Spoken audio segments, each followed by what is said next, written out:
देखिए, आज हम लोग इस अत्याचारी अन्यायी सरकार के खिलाफ, जो कि जैसा कि आप लोग देख रहे हैं, जंतर मंतर पर हमारे देश के भविष्य, हमारे देश के नौजवान, हमारे देश के छात्र छात्राएं शांतिपूर्ण तरीके से, गांधीवादी तरीके से धरना और प्रदर्शन कर रहे थे। लेकिन इस भारतीय जनता पार्टी की सरकार और इस नरेंद्र मोदी और अमित शाह के साथ पर इस अमित शाह की पुलिस ने जंतर मंतर पर हमारे छात्रों के ऊपर जो बर्बरता पूर्वक लाठीचार्ज किया है, उसमें हमारे कम से कम सैकड़ों छात्र घायल हुए हैं, आईसीयू में है, अस्पतालों में एडमिट है। ये अत्याचारी सरकार को जगाने के लिए, कुंभकर्णी नींद से जगाने के लिए हमारे नेता जननायक आदरणीय राहुल गांधी जी ने जब छात्रों की आवाज सदन में उठाना चाहा, तो ये सरकार उनको सदन में बोलने नहीं दी। उसके बाद उन्होंने इस देश के प्रधानमंत्री को के आवाज को घेरने के लिए जाना तय किया।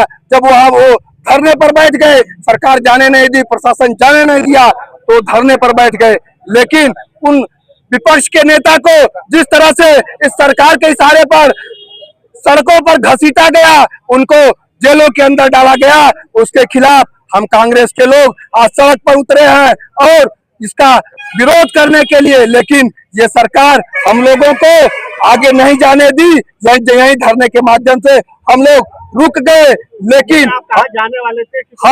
हम जाना चाहते थे पंडित कमलापति त्रिपाठी पार्क तक, वहां जा करके उनको माला पहना करके इस गूंगी बहरी सरकार को, इन छात्रों और नौजवानों के खिलाफ जगाने का काम करना चाहते थे, शांतिपूर्ण तरीके से, गांधीवादी तरीके से। लेकिन इस भारतीय जनता पार्टी की सरकार, इस योगी और मोदी की पुलिस ने हमको जबरदस्ती यहाँ रोक दिया, यहाँ से आगे नहीं बढ़ने दिया।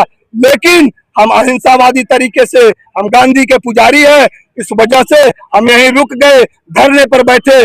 और हम ये मांग शासन और प्रशासन से ये मांग करना चाहते हैं कि उन छात्रों को, उन नौजवानों को जब तक न्याय नहीं मिलेगा और इस देश का शिक्षा मंत्री धर्मेंद्र प्रधान जब तक इस्तीफा नहीं दे देगा, तब तक हम कांग्रेस के लोग सड़क से लेकर के सदन तक लड़ाई लड़ने का काम करेंगे, चुप नहीं बैठेंगे।